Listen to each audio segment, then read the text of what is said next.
দর্শক আমন্ত্রণ দীপ্ত সংবাদে আপনাদের সঙ্গে এই মুহূর্তে আছি আমি রুবায়েত হাসান। আর শুরুতেই থাকছে প্রধান খবরের শিরোনাম। রাজধানীর মোহাম্মদপুরে বেশিরভাগ অপরাধে জড়িত কিশোর গ্যাং, সবকিছু নিয়ন্ত্রণে দাবি পুলিশের। চুরি চাকুরিয়া বড় বড় চাপাটিরা দাঁড়ায় আছে, কতটি চাপাটি লয়ে আয়া ঢোকলো, ঢুকিয়া কয় কাজ বন্ধ। পৃথিবী রক্ষায় জিরো কার্বন ভিত্তিক জীবনধারার আহ্বান প্রধান উপদেষ্টার, জলবায়ু সম্মেলনে ভাষণ। শেখ মুজিবকে জাতির পিতা বলা মূল সংবিধানের পরিপন্থী, শুনানিতে মন্তব্য অ্যাটর্নি জেনারেলের। একজন ব্যক্তি সবকিছু, this is not the concept of our preamble of the constitution. উপদেষ্টা নিয়ে সরকারকে সতর্ক হতে পরামর্শ বিএনপির, কাজ দেখে মূল্যায়ন করার দাবি উপদেষ্টা মাহফুজের।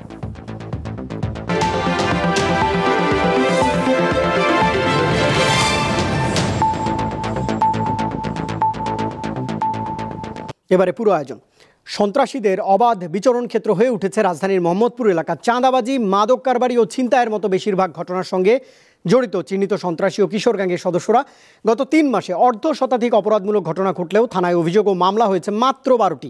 যৌথ বাহিনীর অভিযানে 2 শতাধিক ব্যক্তি গ্রেপ্তার হলেও মূল নিয়ন্ত্রণকারীরা পলাতক রয়েছে বলে জানিয়েছে থানা পুলিশ। এমনভাবে আসে তারা, বোঝা যায় না যে তাদের এমন সন্ত্রাসী বাহিনী। ছিনতাইকাররা রাস্তায় চুরি চাকুরিয়া বড় বড় চাপাটিরা দাঁড়ায় আছে, ওদের সাথে তো কেউ মুখ খুলতে চায় না, সহজে ভয়। রাজধানীর মোহাম্মদপুর এলাকার বাসিন্দাদের এমন ভীতিকর অবস্থা দীর্ঘদিনের। বিপদগামী কিশোরদের সন্ত্রাসী কার্যক্রমে ভীতিকর পরিস্থিতি গোটা এলাকায়। গত 5 আগস্টের পর থেকে 22 অক্টোবর পর্যন্ত শুধু মোহাম্মদপুরে খুন হয়েছেন 10 জন। এসব হত্যাকাণ্ডের নেপথ্যে রয়েছে আধিপত্য বিস্তার, মাদক কারবার নিয়ন্ত্রণ এবং বাজার ও ভূমি দখল। এখানে আপনার সকাল 5টা বাজে আসে, আইসা যারা আপনার অফিস ডিউটি করে ওই টাইমে লোকজন ধরিয়া টাকা পয়সা, মোবাইল, মানি ব্যাগ আর না দিলে আপনার মারে, কোপ দেয়। গ্যাস আনতে যাই তখন দেখা যায় যে ছিনতাইকাররা রাস্তায় চুরি চাকুরিয়া বড় বড় চাপাটিরা দাঁড়ায় আছে। জি জি, যাকে বা তার কাছে রেখা যায় বা কেউ টার্গেট করলে তার কাছে নিয়ে যায়। যখন মানুষজন কমে তখন ছিনতাইটা হয়। গত 20 অক্টোবর সকালে মোহাম্মদিয়া হাউজিং লিমিটেডে দিনে দুপুরে একটি প্রতিষ্ঠানের গাড়ি আটকে অস্ত্রের মুখে 11,85,000 টাকা ছিনতাই করে 6 দুর্বৃত্ত। এ ঘটনার প্রত্যক্ষদর্শীর কাছে জানা যায় সেই ছিনতাইয়ের ভয়াবহতা। তো আমরা ভয়ে দোকান বন্ধ করে চলে গেছি। দেখে তাদের হাতে বড় বড় নতুন একবারে তারা এগুলো দিয়ে গাড়িতে কোবাইতেছে। দেখলাম ওর মধ্যে 3 জন উঠিয়া চাপানি একটা সাদা এত বড় উঠিয়া এইরকম হাতে এইরকম জাগাইয়া সোজা গেল। সম্প্রতি চাঁদার দাবিতে 40 ফিট বাজারে কাজ আটকে দিয়েছে কিশোর গ্যাংয়ের একটি গ্রুপ। এ সময় নির্মাণ সামগ্রী নিয়ে চলে যায় তারা। কিশোর গ্যাং আইসা কোমরতে চাপাটি বাইর কইরা 2 লেবার গোসের ঘাড়া দেয়া বাড়ি দিছে, একজনের আঙ্গুলে কোপ দিছে, আরেকজনের পিঠে কোপ দিছে। আমরা দেখেছি ওরা চাপাটি চুপাটি লয়ে আইছে, সাদা সাদা কতটি চাপাটি লয়ে আইছে, আয়া ঢোকলো, ঢুকিয়া কয় কাজ বন্ধ। ওই ঘটনায় কিশোর গ্যাংয়ের সদস্যদের ধারালো অস্ত্রের আঘাতে আহত হন 2 শ্রমিক। 26 তারিখে এসেও আমার লেবার একটা কোপ দিছে আঙ্গুল বাঁচে, আর এখানে বাড়ি দিছে লেবারের মাড়ি, ওই সোয়েল কাজ করে ওদের দুজনের, এবং কোদাল, সাপাল, দাও, করাত এগুলা নিয়ে গেছে। বলছে যে কোনো কাজ করবি না এই জায়গায়। হামলার ঘটনায় মোহাম্মদপুর থানায় একটি অভিযোগ দায়ের হয়েছে। সেখানে জহিরুল ইসলাম ওরফে জহির, শাহজাহান হাওলাদার, গ্যারেজ সোহেল, মহিদুল ইসলাম ওরফে মাহি, বাদ রাসেল ও মোবাইল বাবু সহ 10 জনের নাম উল্লেখ রয়েছে। তবে থানায় বাদীর উপস্থিতিতেই অভিযুক্ত জহিরকে ফোন দিয়ে সবকিছু জানিয়ে দেন মোহাম্মদপুর থানার এসআই। লেবারদেরকে বলছে ওদের সাথে যোগাযোগ করা ছাড়া কাজ করতে না। কোনো টাকা টাকা ছায়া জানে, ওরা চাঁদা লেগে এগুলো করে। ওরা কিশোর গ্যাংয়ের লিডার, বড় বড় লিডার এরা কিশোর গ্যাং পালে। আমার সামনেই ওই এসআই ওই আক্কেল আলী, উনি ওদেরকে ফোন দিয়ে বলতেছে তোমাদের নামে মামলা করতে আসছে, জিডি করতে আসছে, তোমরা সতর্ক হও। এই ঘটনাকে কেন্দ্র করে এসআইয়ের পক্ষেই সাফাই গাইলেন থানার ওসি। কথা বলেন কিশোর গ্যাং নিয়েও। তার যদি ব্যাড ইন্টেনশন হতো আক্কেল আলী, আমি তাকে ডিফেন্ড করছি না, আমি বলছি যে সে গুড ফেইথে এটা করেছে। এটা আসলে তার প্রফেশনালিজমের একটু ঘাটতিও আছে বলা যাবে। আমরা তাদেরকে পর্যবেক্ষণে রাখছি, চেষ্টা করতেছি তথ্য নেওয়ার, আমাদের ইন্টেলিজেন্স লাগানো আছে তাদের পেছনে। তো তারা মোহাম্মদপুরের ভিতরে থেকে পরিচালনা করার মতো দুঃসাহস তাদের এই মুহূর্তে নাই। থানায় অভিযোগ বা মামলা করলে কিংবা গণমাধ্যমে হয়রানির কথা তুলে ধরলেও হামলা ও হুমকি দেয়া হচ্ছে বলে জানান ভুক্তভোগীরা। মেহেদী হাসান, দীপ্ত সংবাদ, ঢাকা। জলবায়ু পরিবর্তনের কারণে সভ্যতা হুমকির মুখে রয়েছে বলে মন্তব্য করেছেন প্রধান উপদেষ্টা ডক্টর মোহাম্মদ ইউনূস। পৃথিবীকে জলবায়ু বিপর্যয় থেকে রক্ষায় শূন্য বর্জ্য এবং শূন্য কার্বনের উপর ভিত্তি করে নতুন জীবনধারা গড়ে তোলার পরামর্শও দিয়েছেন তিনি। আজারবাইজানের রাজধানী বাকুতে বুধবার COP29 সম্মেলনে তিনি এসব কথাই জানিয়েছেন। জলবায়ু পরিবর্তনের প্রভাব থেকে বাঁচার উপায় বের করতে আজারবাইজানের রাজধানী বাকুতে চলছে জাতিসংঘ জলবায়ু সম্মেলন COP29। এতে বিশ্বের বিভিন্ন দেশের বিজ্ঞানী, নীতি নির্ধারক ও অধিকার কর্মীরা যোগ দিয়েছেন। বুধবার COP29-এর ওয়ার্ল্ড লিডার্স ক্লাইমেট অ্যাকশন সামিটের উদ্বোধনী অধিবেশনে বক্তব্য রাখেন প্রধান উপদেষ্টা ডক্টর মোহাম্মদ ইউনূস। পরিবেশের সুরক্ষার জন্য একটি নতুন জীবনধারার প্রয়োজন উল্লেখ করে তিনি বলেন, নতুন সভ্যতা গড়তে অর্থ, মেধা ও তারুণ্যের শক্তির প্রয়োজন। তরুণদের 3-0 বা 3-0 তত্ত্বে বেড়ে ওঠার পরামর্শ দেন প্রধান উপদেষ্টা। পরিবেশের নিরাপত্তার জন্য প্রয়োজন একটি নতুন জীবনধারা। প্রতিটি তরুণ 3-0 বা 3-0 ব্যক্তি হিসেবে বেড়ে উঠবে। 3-0 হচ্ছে শূন্য নেট কার্বন নিঃসরণ, শূন্য সম্পদ কেন্দ্রীকরণ আর শুধুমাত্র সামাজিক ব্যবসা গড়ে তোলার মাধ্যমে এবং নিজেদের উদ্যোক্তা হিসেবে পরিণত করার মাধ্যমে শূন্য বেকারত্ব তৈরি করা। এর ফলে এটি নতুন সভ্যতা তৈরি করবে। সামাজিক ব্যবসাকে সামাজিক ও পরিবেশগত সমস্যা সমাধানের জন্য একটি নন ডিভিডেন্ড ব্যবসা হিসেবে সংজ্ঞায়িত করে তিনি বলেন, সামাজিক ব্যবসার একটি বিশাল অংশ পরিবেশ ও মানবজাতির সুরক্ষায় মনোযোগ দেবে। সাশ্রয়ী স্বাস্থ্যসেবা ও শিক্ষার মাধ্যমে মানুষের জীবন কেবল সুরক্ষিতই হবে না, গুণগতভাবে উন্নত হবে। এটি যুবকদের জন্য উদ্যোক্তা হওয়ার পথ সহজতর করবে। উদ্যোক্তা হওয়ার নতুন শিক্ষার মাধ্যমে তরুণরা প্রস্তুত হবে। চাকরি প্রার্থী তৈরির শিক্ষা উদ্যোক্তা কেন্দ্রিক শিক্ষা দ্বারা প্রতিস্থাপিত হবে। ডক্টর মোহাম্মদ ইউনূস বলেন, মানুষের কাজের কারণে তাদের আবাসভূমি পৃথিবী আজ ধ্বংসের দুয়ারে। লুৎফা ফৌজিয়া, দীপ্ত, বার্তাকক্ষ। শেখ মুজিবুর রহমানের অবদানকে কেউ অস্বীকার করে না, কিন্তু তাকে জাতির পিতা বলা মূল সংবিধানের কনসেপ্টের পরিপন্থী, এমন মন্তব্যই করেছেন অ্যাটর্নি জেনারেল মোহাম্মদ আসাদুজ্জামান। বুধবার হাইকোর্টে সংবিধানের ৫৫ সংশোধনী বাতিলের রুলের শুনানিতে কথা বলেন তিনি। ওই ৫৫ সংশোধনীতেই শেখ মুজিবুর রহমানকে জাতির জনক হিসেবে স্বীকৃতি দেওয়া হয়। সংবিধানের ৫৫ সংশোধনী নিয়ে জারি করা রুলের শুনানিতে জাতির পিতা, বাঙালি জাতীয়তাবাদ, সমাজতন্ত্র এবং ধর্মনিরপেক্ষতার মতো কিছু বিষয়ে মতামত তুলে ধরেন অ্যাটর্নি জেনারেল মোহাম্মদ আসাদুজ্জামান। বিচারপতি ফারাহ মাহবুব ও বিচারপতি দেবাশিস রায় চৌধুরীর বেঞ্চে এই শুনানি চলছে। পরে অ্যাটর্নি জেনারেল সাংবাদিকদের জানান, ওই সংশোধনীর মাধ্যমে দলীয়করণের চেষ্টা হয়। জাতির জনক প্রশ্নে আমরা বলেছি, বাংলাদেশের মুক্তিযুদ্ধের ওনার অবদান অনস্বীকার্য। রাজনৈতিক নেতৃত্ব হিসাবে উনি অনেক উপরের মানুষ, কিন্তু একজন ব্যক্তি সব কিছু করেছেন, একজন ব্যক্তি সব কিছু। This is not the concept of our preamble of the constitution. শুনানিতে একই সঙ্গে সংবিধানে গণভোটের বিধান বহাল করতে হাইকোর্টের কাছে আর্জি জানান অ্যাটর্নি জেনারেল। গণভোটটা হলো এমন একটা সিস্টেম, কোনো ইস্যুতে মৌলিক পরিবর্তনের ক্ষেত্রে জনগণের সাংবিধানিকভাবে সংবিধান সংশোধনের ক্ষেত্রে কথা বলার যে অধিকার, সেই অধিকারটা গণভোটের বিধান বিলোপ করে ওনারা কণ্ঠরুদ্ধ করেছেন। এটা কনস্টিটিউশনের সুপ্রিমেসি অফ দি কনস্টিটিউশনের বাইরে। 2011 সালে 30 জুন জাতীয় সংসদে সংবিধানের ৫৫ সংশোধনী পাশ হয়। এই সংশোধনীর মাধ্যমে তত্ত্বাবধায়ক সরকার ব্যবস্থা বাতিল করা হয়। আমরা বলেছি, বাংলাদেশের মুক্তিযুদ্ধে। মেহেদী হাসান, দীপ্ত সংবাদ, ঢাকা। উপদেষ্টা নিয়োগের বিষয়ে সরকারের আরও সতর্ক ভূমিকা পালন করা উচিত বলে মন্তব্য করেছেন বিএনপির মহাসচিব মির্জা ফখরুল ইসলাম আলমগীর। সকালে ঠাকুরগাঁয়ে তিনি কথা বলেছেন। এদিকে বঙ্গভবন থেকে শেখ মুজিবের ছবি সরানো নিয়ে ফের মন্তব্য করেছেন রুহুল কবির রিজভী। রাজধানীর নয়াপল্টনে বিএনপির কেন্দ্রীয় কার্যালয়ে বুধবার দুপুরে জাতীয়তাবাদী স্বেচ্ছাসেবক দলের সাবেক কোষাধ্যক্ষ কামরুজ্জামান জাপানের রুহের মাগফিরাত কামনায় দোয়া মাহফিলের আয়োজন করে স্বেচ্ছাসেবক দল। এতে প্রধান অতিথি ছিলেন বিএনপির জ্যেষ্ঠ যুগ্ম মহাসচিব রুহুল কবির রিজভী আহমেদ। মঙ্গলবার বঙ্গভবন থেকে শেখ মুজিবের ছবি সরানোর সমালোচনা করেছিলেন তিনি। পরে বিবৃতি দিয়ে দুঃখ প্রকাশ করেন রিজভী। বুধবার এ বিষয়ে নিজের অবস্থান পরিষ্কার করেন দলের এই সিনিয়র নেতা। জাতীয় রাজনীতির আন্দোলনে তার একটা অবদানও আছে। আপনার যদি আমরা স্বাধিকারের বিষয়টি দেখি, শেখ হাসিনার ফ্যাসিবাদী আইনে যে পার্মানেন্ট ছবি থাকতে হবে সেই ছবিটি নামানো হয়েছে, সুতরাং ওইটা সঠিক আছে। আবার ওইখানটাই জাস্ট একটু ভুল হয়েছে, যেটা আমি আজকে আপনাদের সামনে এখানে পরিষ্কার করছি। এদিকে সকালে ঠাকুরগাঁওয়ে নিজ বাসভবনে সাংবাদিকদের সাথে মতবিনিময়কালে মির্জা ফখরুল বলেন, যাদেরকে উপদেষ্টা হিসেবে নেওয়া হবে তারা যেন বিতর্কিত না হয়। এই ব্যাপারে সরকারের খুব সতর্ক ভূমিকা পালন করা উচিত। যাদেরকে নেবেন তারা যেন বিতর্কিত না হয়, এই বিষয়টা তাদের লক্ষ্য করা উচিত, তাদের নিজেদের স্বার্থেই। আমরা খুব পরিষ্কার করে বলেছি এই সরকারকে সফল করার দায়িত্ব আমাদেরও, কারণ আমরা এই আন্দোলনের অংশীদার। আওয়ামী লীগ নিষিদ্ধের বিষয়ে মির্জা ফখরুল বলেন, কোনো রাজনৈতিক দল নিষিদ্ধের বিষয়ে কোনো রাজনৈতিক দলের মতামত দেওয়া ঠিক হবে না। এটা রাজনৈতিক দলের সিদ্ধান্ত নয়, জনগণের সিদ্ধান্ত। সঞ্জিদা প্লাবনী, দীপ্ত সংবাদ, ঢাকা।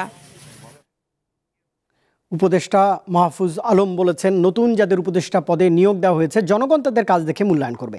বিকেলে টাঙ্গাইলের মাওলানা আব্দুল হামিদ খান ভাসানীর মাজার জিয়ারত শেষে সাংবাদিকদের প্রশ্নের জবাবে তিনি মন্তব্য করেছেন। এ সময় আরও বলেন তিনি, জনগণের পক্ষ থেকে জনগণের প্রতিনিধিত্ব করছে অন্তর্বর্তীকালীন এই সরকার। যদি জনগণের পক্ষ থেকে কোনো অভিযোগ আসে তবেই এ বিষয়ে খতিয়ে দেখা হবে। এর আগে যুব ক্রীড়া উপদেষ্টা আসিফ মাহমুদ সজীব ভূঁইয়া বলেন, জনগণের সেবক হিসেবেই কাজ করে যেতে চান তারা।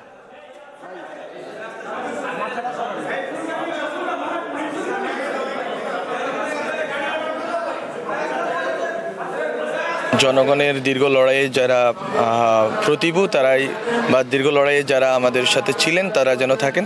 তো আমাদের কাছে মনে হয়েছে যে এই ক্ষেত্রে অনেকগুলো প্র্যাকটিক্যালিটি ছিল, কিন্তু এছাড়া অধিকাংশ ক্ষেত্রে আমরা তা রক্ষা করতে পেরেছি।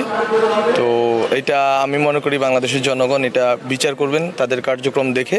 তারাও জনগণের সেবক হিসেবেই নিয়োগ পেয়েছেন এবং সেই সেবাটা যেন তারা জনগণকে দেন এবং জনগণের পাশে দাঁড়িয়েই সেটা দেন, কোনো প্রভুত্বমূলক কোনো জায়গায় না থেকে ওই দূরত্বটা যাতে কমিয়ে আনা যায় মাঠ প্রশাসন, সরকারের সাথে জনগণের।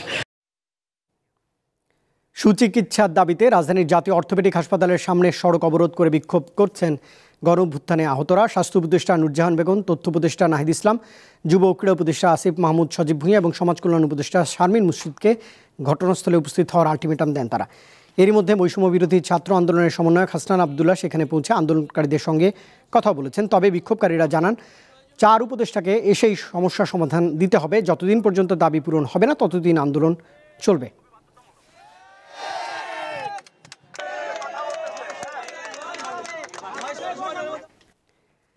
আগামী বছরের মার্চেই চালু হতে পারে শাহজালাল আন্তর্জাতিক বিমানবন্দরের 3য় টার্মিনাল। এর গ্রাউন্ড হ্যান্ডলিংয়ের দায়িত্ব বিমানকে দেওয়া হচ্ছে বলে জানিয়েছেন বেসামরিক বিমান চলাচল কর্তৃপক্ষের চেয়ারম্যান। বিমানের কাজের মান নিয়ে প্রশ্ন থাকলেও দেশি প্রতিষ্ঠানের সক্ষমতা বাড়াতে এই উদ্যোগ যথাযথ বলেই মনে করছেন বিশ্লেষকরা। আকাশপথে বাড়ছে বাংলাদেশের সক্ষমতা, আরও আধুনিক হচ্ছে দেশের প্রধান বিমানবন্দর। এরই মধ্যে হযরত শাহজালাল আন্তর্জাতিক বিমানবন্দরের 3য় টার্মিনালের কাজ শেষ হয়েছে 99%। 2,30,000 বর্গমিটার আয়তনের বিশাল এই টার্মিনালে থাকছে বিশ্বমানের প্রযুক্তি। যাত্রীদের লাগেজ বেল্ট থাকবে 16টি, 15টি স্বয়ংক্রিয় চেক ইন কাউন্টার সহ মোট 115টি চেক ইন কাউন্টার থাকবে। প্রথম পর্যায়ে 12টি বোর্ডিং ব্রিজ থাকবে এই টার্মিনালে।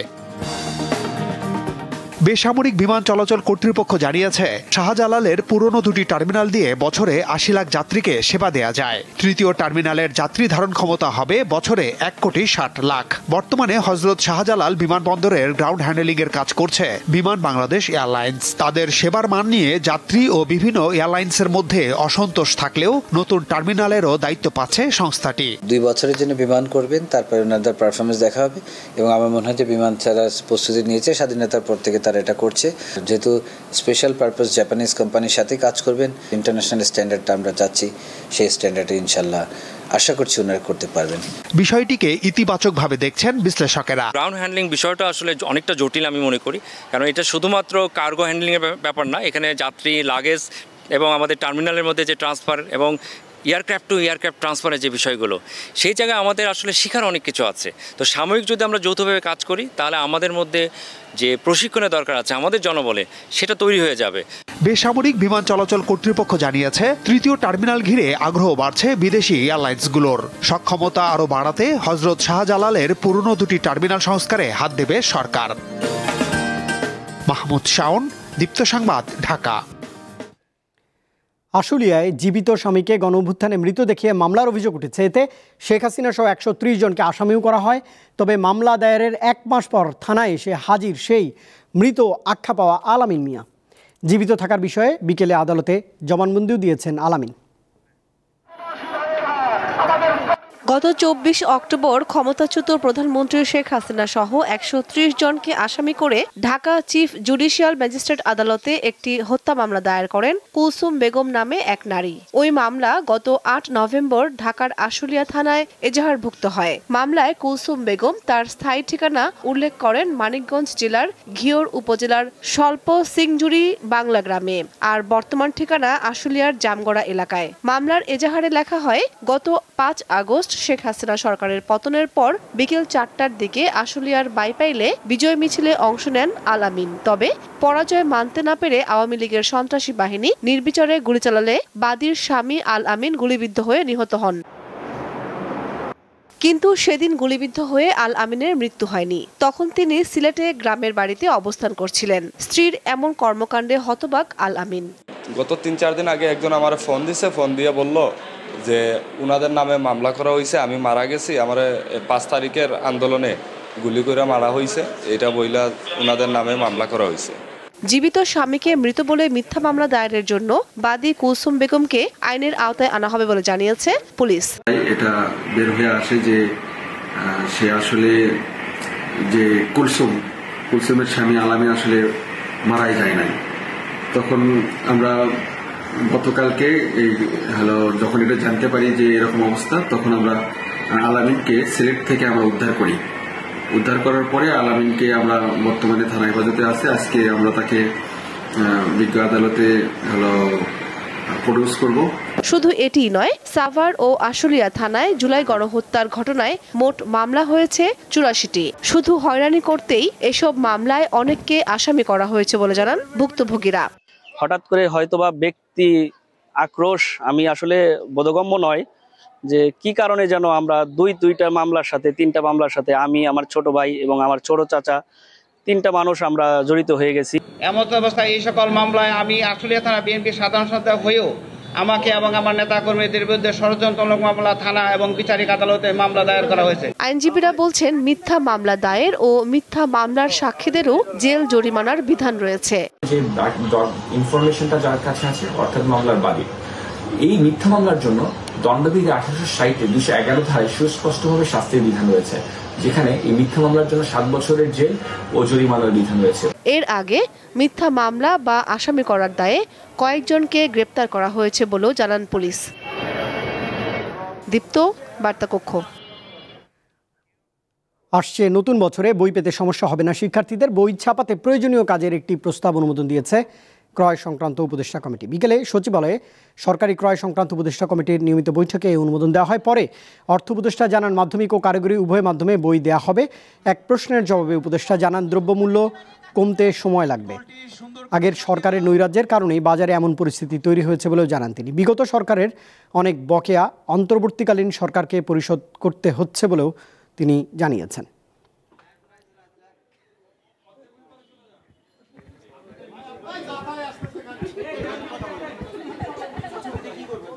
আমরা অ্যাসিওর করছি ওনারা শিক্ষা মন্ত্রণালয় জানুয়ারির প্রথম দিকেই চেষ্টা ওরা যত বই ওরা এই 6ষ্ঠ এবং 7ম শ্রেণী এরা বইগুলি এই দুইটা আরে কয়েকটা আছে সেগুলো দেবে। এই দুইটা সবচেয়ে বেশি আমাদের ষষ্ঠ 7ম, এখানে কারিগরি আছে, মাধ্যমিক আছে, অন্যান্য ইংরেজি বাংলা ভার্সন দুটোই। পৃথিবীর বাস্তবতা না বুঝলে বাংলাদেশের বাস্তবতা সঠিকভাবে বোঝা যাবে না বলে মন্তব্য করেছেন দেশের সাবেক অস্থায়ী রাষ্ট্রপতি জমির উদ্দিন সরকার। সন্ধ্যায় বিশ্ব সাহিত্য কেন্দ্রে ব্যারিস্টার নওফেল জমিরের লেখা আধুনিকতার ইতিহাস গ্রন্থের পাঠ উন্মোচন অনুষ্ঠানে একথা বলেছেন তিনি। এ সময় জমির উদ্দিন সরকার বলেন, বইটিতে চলমান বিশ্ব ব্যবস্থাকে যুক্তি এবং তথ্যের মাধ্যমে তুলে ধরা হয়েছে। ঐতিহাসিক পর্যালোচনার জন্য এই বই পাঠককে ভাবাবে বলেও মনে করেন তিনি। পরিবারের সদস্যবৃন্দ, আসসালামু আলাইকুম ওয়া রাহমাতুল্লাহ।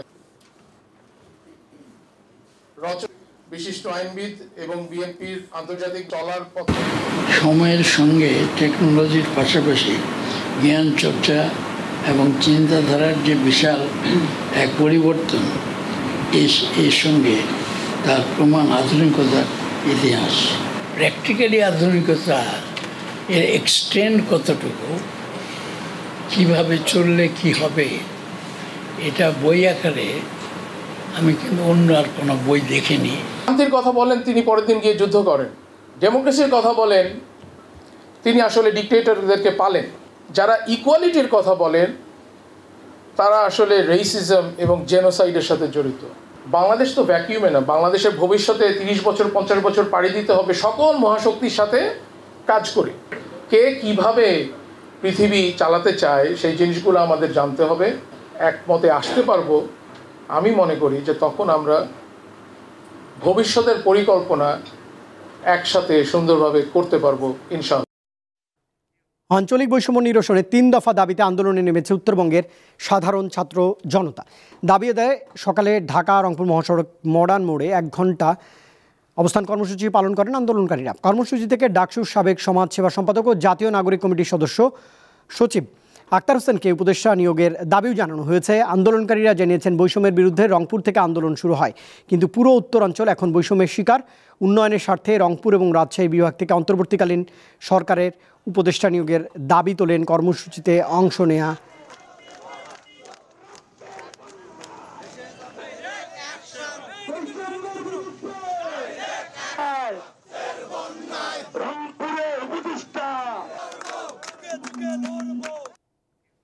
আন্তর্জাতিক প্রসঙ্গ। ইসরায়েলি বাহিনীর হামলায় গাজায় আরও অন্তত 64 ফিলিস্তিনি প্রাণ হারিয়েছেন। আহত হন শতাধিক মানুষ। এ পর্যন্ত ইসরায়েলি হামলায় উপত্যকাটিতে নিহত হয়েছে 43,700 জনের বেশি। প্রাণহানির পাশাপাশি চরম মানবিক সংকট দেখা দিয়েছে অঞ্চলটিতে। গাজার উত্তরে এরই মধ্যে দুর্ভিক্ষের সতর্কতা দেওয়া হয়েছে। গাজার মানবিক পরিস্থিতি নিয়ে আলোচনার উদ্যোগ নিয়েছে জাতিসংঘের নিরাপত্তা পরিষদ।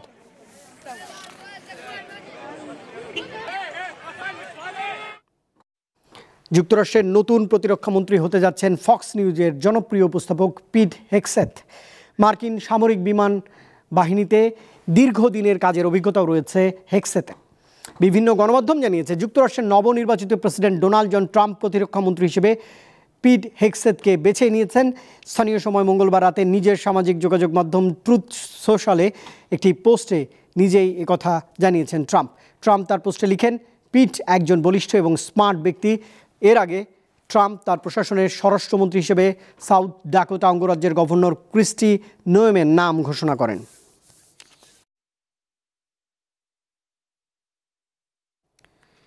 যুক্তরাষ্ট্রে ক্ষমতা হস্তান্তরের প্রক্রিয়া এরই মধ্যে শুরু হয়েছে। আজ এ নিয়ে বিদায়ী প্রেসিডেন্ট জো বাইডেনের সঙ্গে সাক্ষাৎ করেন নির্বাচনে বিজয়ী প্রেসিডেন্ট ডোনাল্ড জন ট্রাম্প।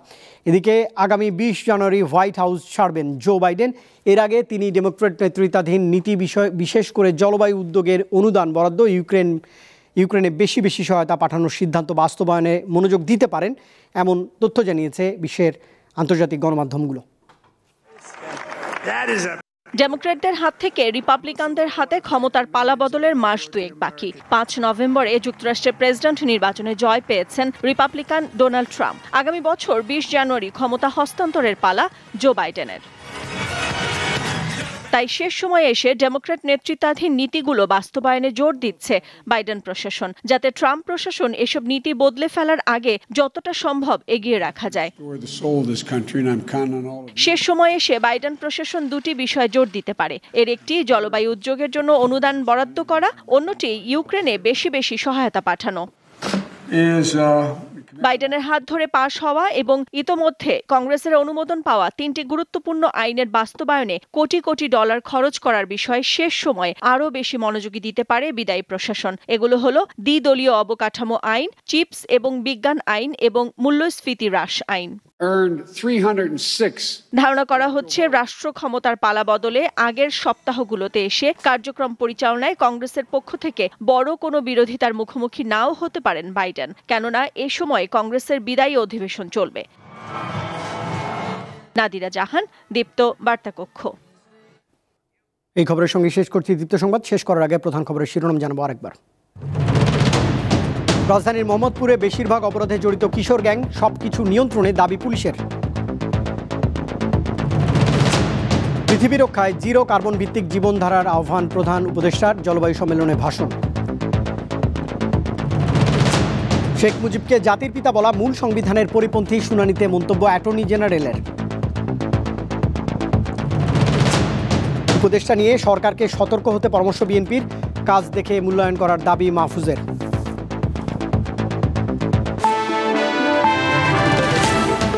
আর দর্শক, এই ছিল এখনকার মতো। তখন সঙ্গে থাকবার জন্য ধন্যবাদ সবাইকে। আরও তথ্য বিনোদনের জন্য আপনি যুক্ত থাকতে পারেন দীপ্ত টেলিভিশনের ডিজিটাল প্ল্যাটফর্মগুলোতে। শুভরাত্রি।